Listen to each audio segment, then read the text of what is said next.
আচ্ছা, শোনা যাচ্ছে তো?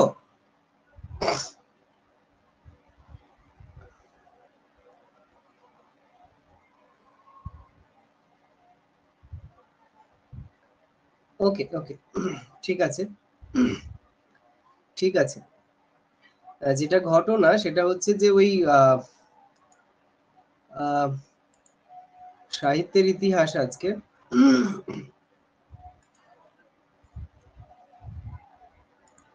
তো সাহিত্যের ইতিহাসে আমাদের যেটা রয়েছে সেটা হচ্ছে এই 30 তারিখের এইটা এই কোশ্চেনটাও আপলোড করা হয়েছে তোমাদের, আর 20 নম্বর কোশ্চেনটাও আপলোড করা হয়েছে। তোমরা এই সপ্তাহের মধ্যে সময় সুযোগ করে এই দুটো তোমাদের মধ্যে করে দিয়ে দিও। আমি এই নাটকের যেটা আছে মধুসূদন দীনবন্ধু গিরিশ আর দ্বিজেন্দ্রনাথ রবীন্দ্রনাথ, এইগুলোর ওপরে আজকে একটু ইয়ে করছি। আর তারপরে তো এই কটা রয়েছে, এই কটার ভাবনা মানে নতুন দিগন্তের ভাবনা আমি পরে বলছি। তাহলে মধুসূদন দীনবন্ধু গিরিশ আর দ্বিজেন্দ্রলাল রবীন্দ্রনাথ নাটকের রয়েছে হচ্ছে এই পাঁচটা। তো এই পাঁচটা নিয়ে আজকের ক্লাসটাতে একটু আলোচনা করে দেবো। স্টাডি ম্যাটেরিয়াল নিশ্চয়ই তোমাদের কাছে পৌঁছে গেছে। যে কজনের অসুবিধা হয়েছে মানে এখনো হাতে পাওনি তাদেরকে আমি আজকে আবার বলেছি, দেখি আমি ওইটা একটু দেখে নেব, নিয়ে তোমাদের সাথে আমি কন্ট্যাক্ট করে নেব। আচ্ছা, তাহলে আমরা শুরু করি আর কথা না বাড়িয়ে। ওকে, নাটকের ক্ষেত্রে মধুসূদন থেকে আমাদের শুরু। এখন কথা হচ্ছে যে এখান থেকে আমরা পড়বো কিভাবে। তো মধুসূদনের ক্ষেত্রে যেহেতু অল্প কটা নাটক, সব কটারই প্রকাশ কাল আমাদের পড়ে ফেলতে হবে। শর্মিষ্ঠা ছিল ওনার প্রথম নাটক, পড়তে হবে। নাটকের বানান ভুল, পৌরাণিক নাটক। পদ্মাবতী 60 পৌরাণিক নাটক। একেই কি বলে সভ্যতা, বুড়ো শালিকের ঘাড়েরও দুটোই প্রহসনের মধ্যে পড়ে 60-এ। কৃষ্ণকুমারী 61 ঐতিহাসিক নাটক, আর মায়া কানন 74 রূপক নাটক। বিষ্ণা ধনুর্গুণ শেষ করা যায়নি, এই জন্য এর প্রকাশকাল সেভাবে নেই, মানে নেই আর কি। রূপক নাটকের মধ্যে এটাও পড়ে। তাহলে এই যে চার্ট, অ্যাকচুয়ালি প্রশ্নের সবচেয়ে বেশি অংশ আসবে এই চার্ট থেকে। কিভাবে? এক, প্রশ্ন দিতে পারে যে এই গ্রন্থ এবং তার প্রকাশকাল সংক্রান্ত প্রশ্ন। কত ভাবে প্রশ্নটা হতে পারে? 1 নম্বর, গ্রন্থের প্রকাশকাল, সেটাই চার্ট থেকে পেয়ে যাবে। 2 নম্বর, প্রকাশকাল দিয়ে ভেবে বলবে এর গ্রন্থের নাম কি।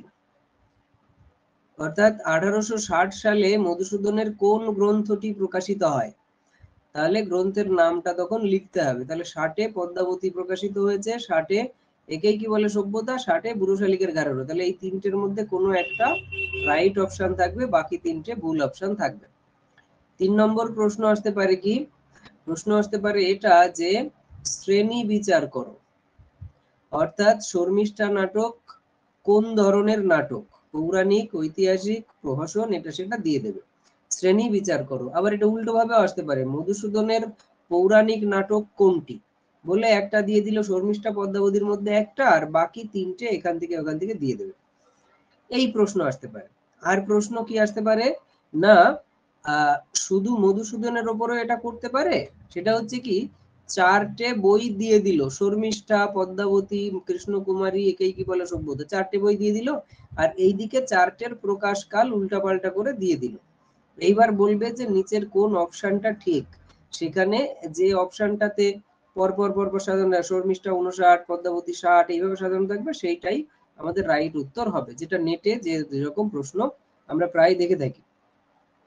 আর এক রকম কি হতে পারে, সেটা হতে পারে যে অন্য সাহিত্যিকদের সঙ্গে একে জড়িয়ে হয়তো দিয়ে দিল 4 জন নাট্যকারের 4টে বই। একটা দিয়ে দিল যে পদ্মাবতী, তারপরে দিয়ে দিল হচ্ছে যে তাসের ঘর, তারপর তো হয়তো দিয়ে দিল কমলেখমিনী, আর একটা হয়তো দিয়ে দিল যে কি নেওয়া যাবে, শাহজাহান। এইবার এইখানে 4 জন লেখকের নাম বলে দিতে পারে। হ্যাঁ, প্রথম লাইনে দিতে পারে রবীন্দ্রনাথ, দ্বিতীয় লাইনে হয়তো দিয়ে দিল দ্বিজেন্দ্রলাল। তৃতীয় লাইনে হয়তো দিয়ে দিল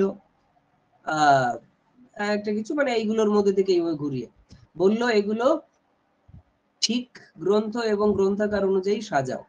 সেখানে যে অপশনটাতে ঠিক ঠিক এগুলো সাজানো থাকবে সেই অপশনটা ঠিক দিতে হবে। এটা প্রকাশকাল অনুযায়ীও দিতে পারে অথবা শ্রেণী অনুযায়ীও দিতে পারে। তো ঘুরে ফিরে এইভাবেই প্রশ্নগুলো আসবে। তো এর মধ্যে দিয়েই আমরা নাটকের যত প্রশ্ন আসবে তার 70 থেকে 80% কোশ্চেন এর উত্তর আমরা এই চার্ট থেকে পেয়ে যাব। চার্ট যদি খুব ভালো করে করি তাহলে 70 থেকে 80% প্রশ্ন আমরা এখান থেকে কমন পাবো। এইবার এর বাইরে কি পড়ে থাকে? পড়ে থাকে হচ্ছে ওই নাটকগুলো সম্পর্কে কিছু কথা। কি? এইভাবে শর্মিষ্ঠা নাটকের সম্পর্কে মহাভারতের আদি পর্বের আখ্যান থেকে এর কাহিনী গৃহীত হয়েছে, এটা একটা তথ্য। 2 নম্বর চরিত্র, শর্মিষ্ঠা, দেবযানী, শুক্রাচার্য, যযাতি, এই চরিত্রগুলো নিয়ে প্রশ্ন আসতে পারে। আর 3 নম্বর হচ্ছে যদি এই নাটক সংক্রান্ত কিছু এক্সট্রা তথ্য থেকে থাকে, বিশেষ তথ্য। নাটকটা রচনার পিছনে রামনারায়ণ তর্কনাথের রত্নাবলী নাটকের পরোক্ষ প্রেরণা রয়েছে। এই ইম্পর্টেন্ট তথ্যগুলো দেওয়া হয়েছে। ওই যে উপরের 70 থেকে 80%, এখান থেকে 20 থেকে 30% কোশ্চেন এই ধাঁচের হতে পারে। অর্থাৎ চরিত্র, এই চরিত্রটা কোন নাটকের বা এই নাটকে কোন চরিত্রটিকে দেখা যায় এটা একটা, অথবা দিয়ে দিতে পারে যে শর্মিষ্ঠা নাটকের আখ্যান কোথা থেকে নেওয়া হয়েছে, এই রকম করে। তো সেইটার জন্য এইটা পড়তে হবে। মেইন ইম্পর্টেন্ট হচ্ছে এই চার্ট। 2 নম্বর মানে একটু কম ইম্পর্টেন্ট হচ্ছে এই তথ্যগুলো। গ্রিক নাটক অ্যাপল অফ ডিসকার্ড অবলম্বনে পদ্মাবতীর লেখা গ্রিক পুরাণের চরিত্রগুলোর ভারতীয় নামকরণ করেন উনি। যেমন গ্রিক নাটকের অ্যাপল অফ ডিসকার্ড, এর জুনো আমাদের নাটকে হয়ে গেছে সচি। লক্ষ্য করে দেখো অ্যাপল অফ ডিসকর্ডের যে চরিত্রগুলো Juno, Venus, Pallas, Paris, Helen, Narad, মানে ডিসকর্ডিয়া উল্টে গেছে। এইগুলো হচ্ছে গ্রিক পুরাণের চরিত্র। আর এই যে সচি, রতি, মুরজা, ইন্দ্রনীল, পদ্মাবতী, নারদ এরা হচ্ছে ভারতীয় পুরাণের চরিত্র। তাহলে এইখান থেকে এরকম ভাবে পড়ে রাখবে যে ওখানকার জুনো আমাদের এখানে হয়েছে সচি, ওখানকার ভেনাস আমাদের এখানে রতি, ওখানকার প্যালাস মুরজা, এইভাবে পড়তে হবে, মুখস্থ করে রাখতে হবে মানে এই তথ্যগুলো। পদ্মাবতীতে প্রথম অমিত্রাক্ষর ছন্দ ব্যবহৃত হয়, মানে মধুসূদন প্রথম অমিত্রাক্ষর ছন্দ ব্যবহার করেন পদ্মাবতী নাটকে। প্রথম অমিত্রাক্ষর ছন্দ ব্যবহার করেন পদ্মাবতী নাটকে। যদি বলে কবিতাতে প্রথম অমিত্রাক্ষর ছন্দ কোথায় ব্যবহার করেন, তোমরা বলো, এর উত্তর তো তোমাদের কাব্য কবিতা, ও না হয়নি, ও হয়ে গেছে তো আগের দিন। তাহলে বলো তো যে কবিতাতে, কাব্য কবিতাতে মধুসূদন প্রথম এই অমিত্রাক্ষর ছন্দ কবে ব্যবহার করেন, লিখে জানাও এটা। ওকে। আর সবচেয়ে বেশি ভালো প্রকাশ হয়েছে অমিত্রাক্ষর ছন্দের কোথায়? আচ্ছা, কৃষ্ণকুমারী সম্পর্কে এই তথ্যগুলো ইম্পর্টেন্ট। কর্নেল টডের annals and antiquities of Rajasthan অবলম্বনে লেখা। অ্যাকচুয়ালি প্রাচীনকালের প্রচুর ঐতিহাসিক যে তথ্য সেটা এই বই থেকে কালেক্ট করা হয়েছে। রবি মানে বঙ্কিমও এই বইটার থেকে তথ্য সংগ্রহ করেছেন তার উপন্যাস লেখার ক্ষেত্রে। আচ্ছা, কৃষ্ণকুমারীর চরিত্র, কৃষ্ণকুমারী, ভীমসিংহ, মদনিকা, বিলাসবতী, ধনদাস, জগৎসিংহ, মানসিংহ, এর মধ্যে সবকটাই গুরুত্বপূর্ণ, তার মধ্যে কৃষ্ণকুমারী বেশি গুরুত্বপূর্ণ আর এইদিকে জগৎসিংহ, মানসিংহ এই দুটো বেশি গুরুত্বপূর্ণ। এইগুলো একটুখানি দেখে নিও। ভীমসিংহ পড়তে পারো, পড়া উচিত। বাংলা সাহিত্যের প্রথম ঐতিহাসিক নাটক, এটা গুরুত্বপূর্ণ তথ্য। প্রথম ট্র্যাজেডিও বটে এটা, যদিও কৃষ্ণকুমারী প্রথম ট্র্যাজেডি হুবহু এইভাবে বলা একটু কঠিন, কারণ আমরা 11-12 এর সাহিত্য সংস্কৃতির বই দেখলে সেখানে আমরা অন্যরকম কিছু তথ্য পেতে পারি। এখানে বাংলা সাহিত্যের প্রথম যথার্থ ট্র্যাজেডিও কোনো কোনো ক্ষেত্রে বলা চলে। এই বিষয়টা নিয়ে 11-12 এর ক্লাসের ওই প্রসঙ্গে আমি আরো দু একটা কথা অ্যাড করেছি। মধুসূদনের শ্রেষ্ঠ নাটক, আচ্ছা এই নাটকের মাধ্যমে সংস্কৃত নাট্যাদর্শ ছাড়া পাশ্চাত্য নাট্যাদর্শকে ছাড়াও হবে এটা, হ্যাঁ, পাশ্চাত্য নাট্যাদর্শকে পুরোপুরি তুলে ধরা হলো। মানে এইখানে এসে প্রথম পাশ্চাত্য নাট্যাদর্শকে উনি ঠিক ঠিকভাবে যে গঠন রীতি এটা সেটা এই জিনিসগুলো এখানে ঠিকভাবে আর কি ইয়ে করা হয়েছে। একেই কি বলে সভ্যতা, বুড়ো শালিকের ঘাড়েরও প্রহসন, এর মধ্যে একেই কি বলে সভ্যতা প্রথম সার্থক। আচ্ছা, ইংরেজি শিক্ষিত তরুণ সমাজের অন্ধশ্বাস শূন্য সভ্যতা গর্ব প্রসারতাকে তুলে সবাই জানি আমরা, চরিত্র এই দুটো সবচেয়ে বেশি ইম্পর্টেন্ট, তাই দেওয়া রয়েছে। বুড়ো শালিকার ঘাড়েরও প্রথম নাম ছিল ভগ্ন শিব মন্দির, বর্তমান নাম দেন রাজা ঈশ্বরচন্দ্র সিংহ, ঠিক আছে। আর চরিত্র হচ্ছে ভক্তপ্রসাদ, গদাধর, হানিফ, পুটি, ফাতেমা। চরিত্রগুলো একটুখানি মনে করে রেখো। মধুসূদনের কৃতিত্ব নিয়ে কথা হয়েছে, যদিও এই কৃতিত্বগুলো একটুখানি দেখতে পারো। প্রথম সার্থক ট্র্যাজেডি তার হাতে, প্রথম ঐতিহাসিক নাটক তার হাতে, সার্থক প্রহসন তার হাতে, সবগুলোই সার্থক আর আর হচ্ছে প্রাচ্য পাশ্চাত্য রীতির মিলন ঘটেছে, পাশ্চাত্য রীতিকে তিনি যথার্থ অনুকরণ করেন, প্রথমবার অনুসরণ করেন আর কি, এ হচ্ছে বিষয়। আর প্রথম নাটক রিজিয়া, যদিও এটা ইংরেজিতে লেখা, বাংলায় লেখা প্রথম নাটক শর্মিষ্ঠা।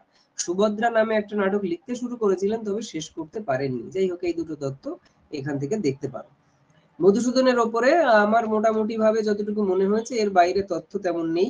তবে হ্যাঁ, এর পরেও যদি কিছু তথ্য তোমাদের মনে হয় তোমরা অ্যাড করে নিতে পারো। এই হচ্ছে গিয়ে বক্তব্য। আচ্ছা, দীনবন্ধুর ক্ষেত্রে যেটা বলার সেটা হলো, মধুসূদন আর দীনবন্ধু এদের দুজনের ক্ষেত্রে বিষয়টা হচ্ছে এদের নাটকের সংখ্যাটা কম, ফলে সবকটা নাটকই গুরুত্বপূর্ণ, মুখস্থ করে রাখবে, সাল তারিখ সবকিছু, এই সমস্ত কিছু মুখস্থ করে ফেলবে, এটা নিয়ে আলাদা করে আর কিছু বলছি না। সামাজিক নাটক লিখেছেন, রোমান্টিক নাটক লিখেছেন, প্রহসন লিখেছেন, এই হচ্ছে গিয়ে বিষয়। তাহলে রোমান্টিক 1, 2, 3, প্রহসন লিখেছেন 1, 2, 3, সামাজিক নাটক 1, তাহলে 3 আর 3 6 আর 1 7খানা নাটক। ওকে, তাহলে এই ইয়েগুলো সব মুখস্থ করে ফেলবে, এটা নিয়ে আলাদা করে আর কথা বলছি না। মধুসূদনের ক্ষেত্রে যেটা বলার এখানেও সেইটাই বলার ছিল। নীল দর্পণ সম্পর্কে, যেহেতু নীল দর্পণের জন্যই উনি বেশি বিখ্যাত, নীল দর্পণের উপরে এই অনেকগুলো তথ্য রয়েছে, তথ্যগুলো দেখে নিতে হবে। প্রথমে নাম ছিল পুরো এইটাই, এবার মুখস্থ করে ফেলবে। নাট্যকারের প্রকৃত নাম ছিল না, তার বদলে ওখানে লেখা ছিল কেনচিত পথিকে নাভি প্রণীতং। এই মানে এই নামটা ছিল ওপরে, হ্যাঁ ধরো এই হচ্ছে বইটা, ওপরে ছিল এরকম লাইন দুটো এটা, আর তারপরে এইটা ছিল এইখানটাতে ওইটা ছিল কেনচিত পথিকে নাভি প্রণীতং, এরকম। 1872 সালের 7ই সেপ্টেম্বর ন্যাশনাল থিয়েটারে নাটকটা প্রথম মঞ্চস্থ হয়। এইটা একটু গুরুত্বপূর্ণ, ঠিক আছে, এই তথ্যটা একটু মনে রাখার চেষ্টা করো। হ্যাঁ, চরিত্রগুলো ইম্পর্টেন্ট, সাধুচরণ, রায়চরণ, তোরাব, ক্ষেত্রমণি, আদুরি, নবীন মাধব, সাবিত্রী, সব কটা নামই ইম্পর্টেন্ট। 1861 সালে ইংরেজিতে অনুদিত হয়। ইংরেজিতে যে দ্য ইন্ডিগো প্ল্যান্টিং মিরর এই নামে, অনুবাদকের নাম ছিল না, লেখা ছিল বাই আ নেটিভ, কিন্তু প্রকৃত অনুবাদক আমরা পরে জেনেছি মধুসূদন। প্রকাশিত হয় দীনবন্ধুর বাল্যবন্ধু পাদ্রী জেমস লং সাহেবের নামে। এর জন্য জেমস লং সাহেবকে শাস্তি ভোগ করতে হয়েছিল। আচ্ছা, বঙ্কিমচন্দ্র নীল দর্পণকে আঙ্কেল টমস কেবিনের সাথে তুলনা করেছেন। ওকে, আঙ্কেল টমস কেবিন কেন তুলনা করেছেন? আমেরিকার কাফরিদের দাসত্ব মোচনে বৈপ্লবিক ভূমিকা গ্রহণ করেছিল। তো আঙ্কেল টমস কেবিনের সঙ্গে কোনটা তুলনা করা হয়? তো নীল দর্পণকে কে তুলনা করেন? বঙ্কিমচন্দ্র। এই দুটো তথ্য ইম্পর্টেন্ট। নীল দর্পণ নাটকের অনুবাদ প্রকাশের পরে নীলকরদের অত্যাচারের বিষয়টা খতিয়ে দেখার জন্য ইন্ডিগো কমিশন গঠিত হয়। ওকে, ইন্ডিগো কমিশন গঠিত হয় কোন নাটকের প্রেক্ষাপটে? তো নীল দর্পণ নাটক রচনা হওয়ার প্রেক্ষাপটে। ব্রিটিশ পার্লামেন্টে এটা নিয়ে তীব্র কথা হয় আর কি, এবং তারপরে ফাইনালি তারা কমিশন গঠন করেন, এবং এর পরে নীল বিদ্রোহের উপরে, মানে সরি, নীল যে চাষ, সেই চাষের উপরে এবং নীলকর সাহেবদের উপরে বেশ খানিকটা ওই কিছু কন্ডিশন, মানে রুলস এন্ড রেগুলেশন বেশি জোরালো করা হয়। সদবার একাদশী থেকে কিছু নেই, দীনবন্ধু শ্রেষ্ঠ প্রহসন আর নিমচাঁদ চরিত্রের জন্য বিখ্যাত। হ্যাঁ, এটা নাট্যকারের কৃতিত্ব, এগুলো তোমরা তোমাদের মতো করে পড়ে নিও, এইগুলো খুব একটা ইম্পর্টেন্ট নয়। যদি 2 নম্বরের প্রশ্ন আসতো বা ডেসক্রিপটিভ, তখন এইগুলো গুরুত্বপূর্ণ ছিল, আদারওয়াইজ এই কটা তথ্যই এনাফ দীনবন্ধুর উপরে। গিরিশচন্দ্রের ক্ষেত্রে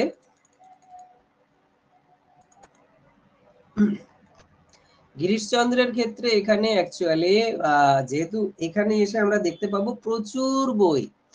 আমরা জানি যে গিরিশচন্দ্র ছিলেন প্রধানত নাট্যকার, হলো তিনি নাটকে অভিনয় করতেন। এখন একজন নাট্যকার, তিনি তার দীর্ঘ জীবনে 40-এর দশকে ওনার জন্ম, 1840-এর দশকে জন্ম, আর উনি মারা গেছেন সেই পুরো 1900 সালের পরে এসে, 1900 সালের এই সময়টা।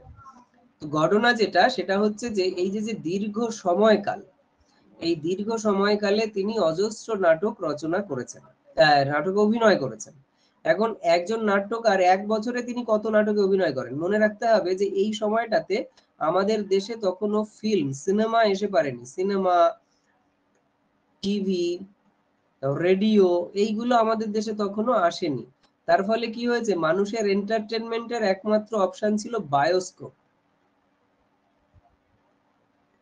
এটা একটা বড় মানে অডিও ভিজুয়াল যে মাধ্যম, সেই মাধ্যমটায় বায়োস্কোপটা ছিল ইম্পর্টেন্ট। বায়োস্কোপ মানে অ্যাকচুয়ালি এই বায়োস্কোপটা বলা হয়েছিল সিনেমার জগতের প্রথম অংশটাকে কেন্দ্র করে, কিন্তু আমরা এখানে বায়োস্কোপকে বলছি মেইনলি নাটক এই ভাবনা থেকে। হ্যাঁ, নাট্যাভিনয় বা রঙ্গালয়ে যে নাটকগুলো অভিনীত হয়, বিশেষ করে 1870-এর দশক থেকে যখন নাকি ন্যাশনাল থিয়েটার চালু হয়, তারপর থেকে এগুলো আরো বেশি করে হতে থাকে আর কি। এই হচ্ছে বিষয়। তো গিরিশচন্দ্র প্রথম দিকে যখন নাটকে অভিনয় করতেন, লক্ষ্য করা যেত তখন বিভিন্ন ওই ওর লেখা কিছু নাটক টাটকে অভিনয় করার চেষ্টা করতেন। পরবর্তীতে যেসব উপন্যাস আমাদের এখানে প্রকাশিত হয়েছিল 60-এর দশক থেকে, সেই উপন্যাসের নাট্যরূপ করার চেষ্টা করতেন। তারপরে প্রাচীন আমাদের যে পৌরাণিক গ্রন্থগুলো, তার একটু নাট্যরূপ করার খানিকটা চেষ্টা করা হতো। এইভাবে আর কি নাটকগুলোতে অভিনয় করা হতো। কিন্তু একটা সময় গিরিশচন্দ্র দেখেন যে তাতেও অ্যাকচুয়ালি সাপ্লাই পুরোপুরি আসছে না। তখন তিনি কি করেন, নিজে কলম ধরেন নাটক লেখার ক্ষেত্রে। এবং তার প্রথম প্রকাশিত নাটক যেটা, সেটা হচ্ছে আগমনী, 1877। সাল তারিখ এখানে ভুরি ভুরি দেওয়া রয়েছে, ফলত সংখ্যাটা অনেকটাই বেশি। এক্সাক্ট সংখ্যা বলে গিরিশচন্দ্রের ক্ষেত্রে বলা যায় না, বিভিন্ন রকম সংখ্যা বিভিন্ন বইয়ে দেওয়া থাকে। আমি এখানে 70টা নামের তালিকা দিয়েছি, যদিও সাফিসিয়েন্ট নয় এটা। ওকে, এই হচ্ছে বিষয়। প্রথমে এখানে হয়েছে একদম ওই সাল অনুযায়ী পরপর সাজানো এখানে, আর দ্বিতীয়টাতে এখান থেকে হয়েছে যে ওই এক একটা ভাগ অনুযায়ী গীতিনাট্য, পৌরাণিক নাটক, অবতারমূলক নাটক, সামাজিক নাটক, এইভাবে এখানে এসেছে। ওকে, এই দুই ভাবেই তোমরা একটুখানি পড়ে রেখো। এখান থেকে সাল তারিখ, এবার প্রশ্ন হচ্ছে যে এতগুলো সাল তারিখ আমরা কি করে মুখস্থ করবো? সেক্ষেত্রে যেটা করতে পারো, সেখানে এইটা একটুখানি স্ক্রিনশট নিয়ে রাখতে পারো। আগমনী যেহেতু প্রথম প্রকাশিত নাটক, মনে রাখতে হবে অকাল বোধন ইম্পর্টেন্ট, আনন্দের রহ ইম্পর্টেন্ট, রাবণ বধ ইম্পর্টেন্ট, সীতার বনবাস ইম্পর্টেন্ট। ওকে, তারপরে হচ্ছে মনে রাখবে সীতার বনবাস আর সীতার বিবাহ দুটো নাটক, এই দুটো নাটকের সালটা একটুখানি জেনে রেখো। ওকে, তারপরে হচ্ছে ভোট মঙ্গল, তারপরে পাণ্ডবের অজ্ঞাতবাস, তারপরে হচ্ছে এই যে কমলে কামিনী। আচ্ছা, তারপর হচ্ছে চৈতন্য লীলা, নল দময়ন্তী, বেল্লিক বাজার, বুদ্ধদেব চরিত, এইটা বেশি বেশি করে মনে রাখতে হবে। আচ্ছা, বিল্ল মঙ্গল ঠাকুর, এটাও বেশ এটাও আরেকটা ইম্পর্টেন্ট দিয়ে দিলাম। প্রফুল্ল বেশি করে মনে রাখতে হবে। হারা নিধি, এটাও পড়তে হবে ভালো করে। মোহিনী প্রতিমা, এই কটা পড়তে হবে। তাহলে এই যে কটা আমি এখানে বলে দিলাম, এই কটা যেন ভুল মিস না হয় প্রথম পেজ থেকে। সেকেন্ড পেজে নাসিরাম সম্পর্কে পড়তে হবে, জনাব ভালো করে পড়তে হবে, বড়দিনের বকশিস ভালো করে পড়তে হবে, সভ্যতার পান্ডা ভালো করে সালটা মনে রাখতে হবে।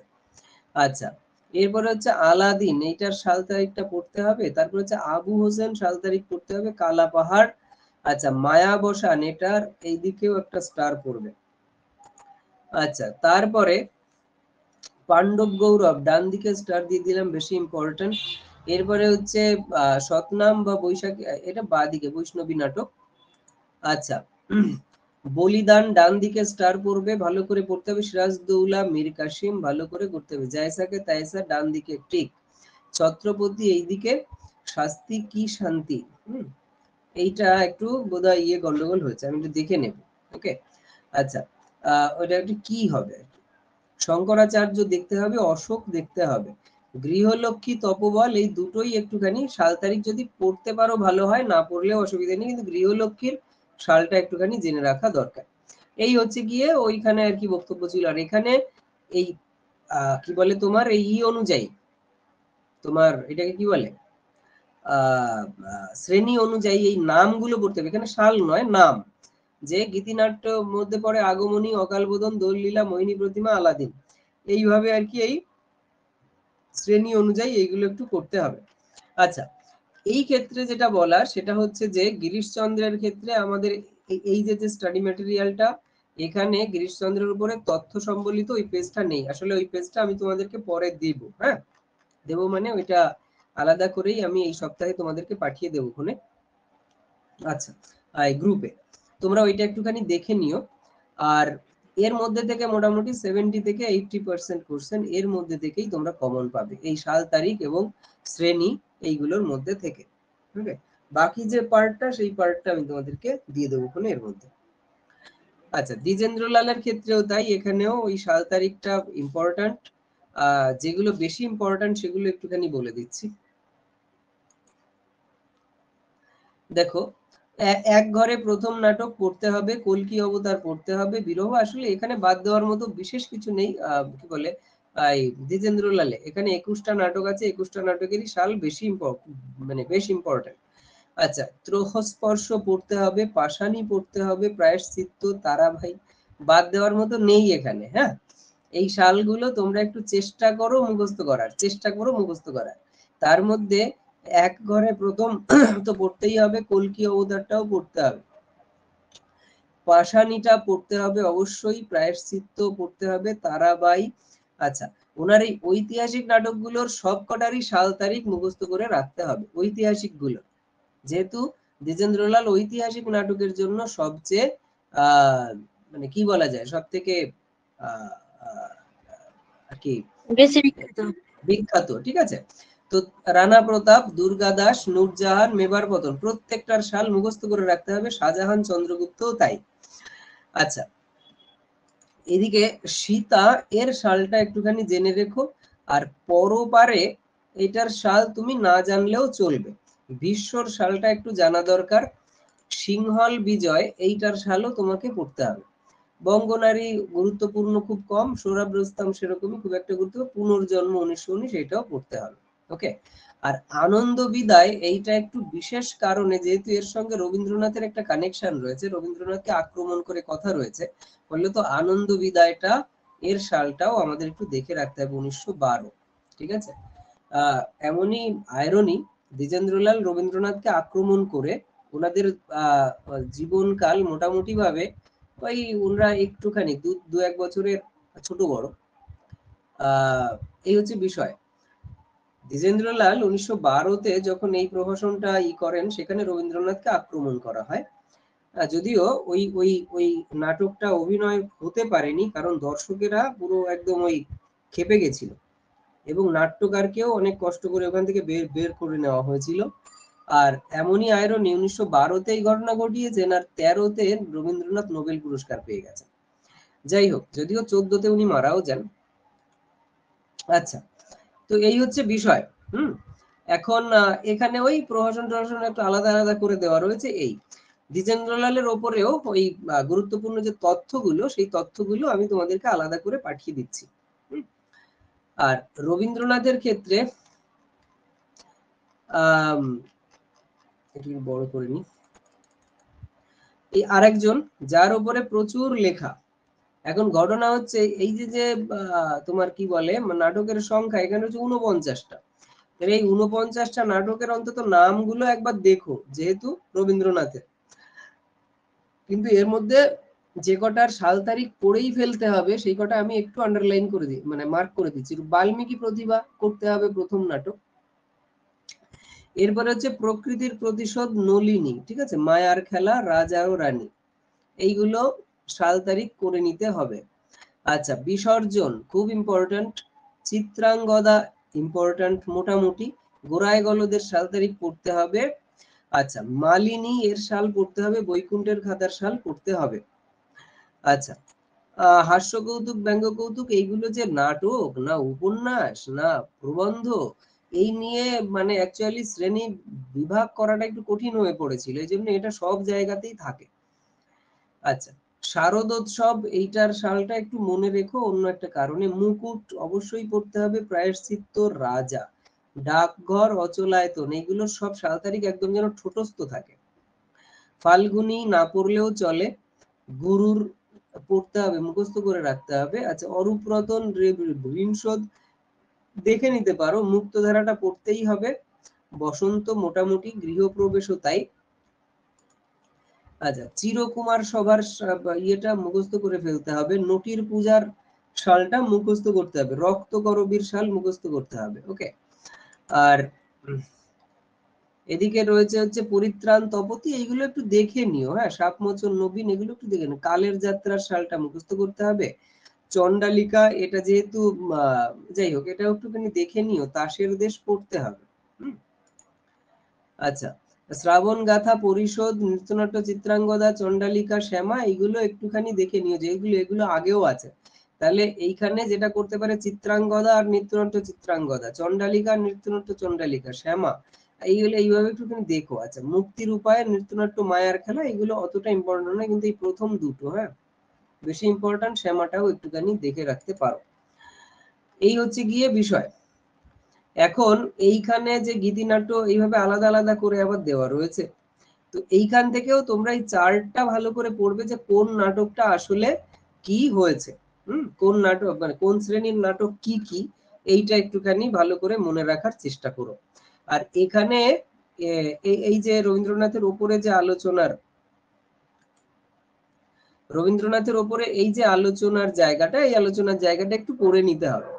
যেহেতু অন্যদের ক্ষেত্রেও দেওয়া হয়েছে, শুধু দুটো দ্বিজেন্দ্রলাল আর গিরিশচন্দ্রের ক্ষেত্রে দেওয়া হয়নি, ওইটা দিয়ে দেব। তো রূপক নাটক, সাংকেতিক নাটক, এইগুলো নিয়ে একটুখানি আর কি তোমরা কথা দেখো আর কি চোখ বুলিয়ে। তারপরও যদি সমস্যা থাকে তাহলে নিশ্চয়ই আমি তোমাদের সঙ্গে কথা বলবো এই ব্যাপারে। গুরুত্বপূর্ণ তথ্য এক নজরে, এই তথ্যগুলো নিয়ে যে যতটা পারো একটু পড়ে রেখো। নলিনী ভগ্ন হৃদয় থেকে কাহিনী গৃহীত, বিসর্জন রাজর্ষি উপন্যাসের প্রথমাংশ নিয়ে রচিত। তো এইগুলো নিয়ে তোর আলোচনার কিছু নেই, এইগুলো একটুখানি চোখ মানে দেখে রাখবে। হ্যাঁ, এই হচ্ছে গিয়ে বিষয়। এইগুলোর ওপরে রবীন্দ্রনাথের প্রশ্ন আসার সম্ভাবনা অনেকটা। ঠিক আছে, এই তথ্যগুলোর উপরে প্রশ্ন আসার সম্ভাবনা বেশ খানিকটা রয়েছে। তো এইটা একটুখানি নিজেরা করো মন দিয়ে। আর এই সাল তারিখগুলো যে যতটা পারবে, এমনও স্টুডেন্টকে আমি দেখেছি, মানে আমার কাছে আছে, তো সে একদম পুরো এই বাল্মীকি প্রতিভা থেকে শুরু করে এই কি বলে নৃত্যনাট্য, মায়ার খেলা, এই পর্যন্ত আর কি সে টানা পড়ে বলে যাবে। এরকম। তো পরীক্ষার হলে ওর যদি কোথাও বেঁধে যায়, কথার কথা, ওর যদি আর চিরকুমার সভার সালটা বলে, ও যদি টানা 1926 ওর যদি মনে নাও আসে, তো প্রথম থেকে এইভাবে শুরু করবে, বাল্মীকি প্রতিভা, একাশি, কালমৃগা, বীরগাসী, এই করতে করতে করতে করতে ও ঠিক এইখানটা এসে ওই 1926টাও বুঝে যাবে। এই হচ্ছে গিয়ে বিষয়। সুতরাং তোমরা যতটা পারবে চেষ্টা করবে, যে কটা বলে দিলাম এই কটা আসলে একেবারে ওই যদি মুখস্থ করতে না পারো তাদের জন্য বলা, কিন্তু চেষ্টা করবে সবকটারই সাল তারিখ যতটা পারা যায় আয়ত্ত করে নেওয়ার। ওকে, এই হচ্ছে গিয়ে বিষয়। এখন কথা হচ্ছে যেটা, সেটা হলো যে আচ্ছা, তিলোত্তমা সম্ভব, ওকে ওকে, ভেরি গুড। শ্রেষ্ঠ প্রকাশ মেঘনাদ বধ, ওকে, তিলোত্তমা সম্ভব। রিজিয়ার প্রকাশকাল কত বলো, রিজিয়ার প্রকাশকাল কত গো? আমার তো ঠিক মতো জানা নেই, বলো তো রিজিয়ার প্রকাশকালটা কত?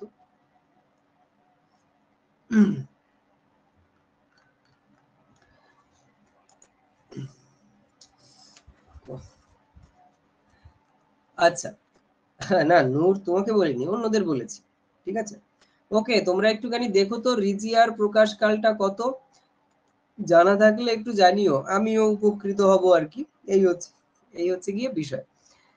ঠিক আছে, তোমরা নিজেরা একটু ভালো করে রপ্ত করে যতটা পারা যায় তোমরা পরীক্ষাটা দিও। কালকে টেক্সটের উপরে আলোচনা, যে টেক্সট গুলো রয়েছে সেইটার উপরে আমরা কথা বলবো। গোবিন্দ, চিন্তার কিছু নেই, আমি বলে দেবো। হ্যাঁ স্যার, গিরিশচন্দ্রে এখানে আছে সীতার বনবাস, বনবাস 1882। হ্যাঁ, আর যেখানে পৌরাণিক নাটক যেখানে ছক দিয়েছেন সেখানে 81 আছে সীতার বনবাস। এক মিনিট শোনো, গিরিশচন্দ্রের ক্ষেত্রে একটা সমস্যা হয়েছে এই, যেহেতু ওনার নাটকের সংখ্যা অনেক বেশি এবং ওনার নাটকগুলোর ক্ষেত্রে বেশিরভাগ ক্ষেত্রে যেটা হয়েছিল, আগে অভিনয় হয়ে গেছিল। অভিনয় হওয়ার অনেক পরে মানে উনি নাটকগুলো আর কি প্রকাশ করেছেন, গ্রন্থাকারে প্রকাশ করেছেন। হ্যাঁ, গিরিশচন্দ্রের নাটকগুলোর ক্ষেত্রে যেটা দেখা যেত, প্রথম দিকে আগে বই আকারে বেরোতো এবং সেই বইকে কেন্দ্র করে আর কি নাটক অভিনয় হতো। কিন্তু পরে পরে দেখা গেল যে তখনকার দিনে তো মিডিয়ার যুগ ছিল না, অন্যান্য হয়তো হয়তো বাংলার অন্য কোনো প্রান্তে সেখানে একটা নাট্য দল তারাও নাটক করছে গিরিশচন্দ্রের ওই নাটক, এবার স্থানীয় ভিত্তিতে করছে, কেউ কোনো খোঁজ খবর পাচ্ছে না। এই কারণে গিরিশচন্দ্রের নাটকগুলোর মানে ওই হয়ে যাচ্ছিল, কপিরাইট আইন ভঙ্গ হয়ে যাচ্ছিল। এই কারণে যেটা ঘটেছে সেটা হচ্ছে গিরিশচন্দ্র পরবর্তীকালে ওনার গুরুত্বপূর্ণ যে নাটকগুলো, সেই নাটকগুলোর ক্ষেত্রে উনি আগে অভিনয় করতেন, ওই কাগজে লেখা থাকতো সেইটাই অভিনয় করতেন। বেশ কিছুদিন পরে যখন ওর অভিনয় ওনার যথেষ্ট হয়ে যেত এবং অন্য নাটক চলে আসতো, তখন ওই নাটকটা গ্রন্থাগারে প্রকাশ করা হতো। এইসব কারণে গিরিশচন্দ্রের ক্ষেত্রে যেটা হয়েছে, সাল তারিখ নিয়ে আরো অনেক কনফিউশন রয়েছে, শুধু এই একটা নয়। ওকে, এই ক্ষেত্রে তোমরা কোনটা করবে, তোমরা প্রথম যে লিস্টটা রয়েছে ওই লিস্টটা আপাতত করো, ওর মধ্যেও দুটো তিনটে নিয়ে আমার একটু কথা রয়েছে, সেই কথাটা আমি তোমাদেরকে জানাবো। আপাতত ওই লিস্টটা অনুযায়ী তোমরা এগো, প্রথম লিস্ট অনুযায়ী। দ্বিতীয় লিস্টের যেগুলো সেইগুলোকে তোমরা শুধু ওই কোন শ্রেণীর রচনা কোনটা এইভাবে একটু দেখো। বাকিটা যেটা ওখানে কয়েকটা জায়গাতে কনফিউশন রয়েছে, আমি সেই গিরিশ রচনাবলী কালেক্ট করেছি কিন্তু ওখানে সবটার সাল তারিখ এখনো পাইনি, তো ওই কটা নিয়ে আমি তোমাদের সাথে আবার কথা বলবো ওখানে। ওকে। আর স্যার বিষ্ণুদের যে উর্বশী আর্টেমিসের কথাটা বলেছিলাম এর আগের দিন, তো বলেছিলেন যে বলে দিব সঠিক ডেটটা। এক মিনিট 20 মিনিটে দাঁড়াও তো, ওটা আর মনেই ছিল না আমার। 1 মিনিট।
হ্যাঁ, বোন এইবার বলো তো কি নিয়ে কনফিউশন, মানে তোমার সংশয়ের জায়গাটা কি?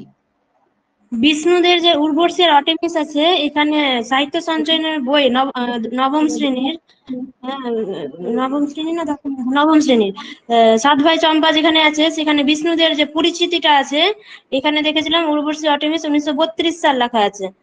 হ্যাঁ, আর আপনি যেটা নোটস দিয়েছেন সেখানে 33 আছে।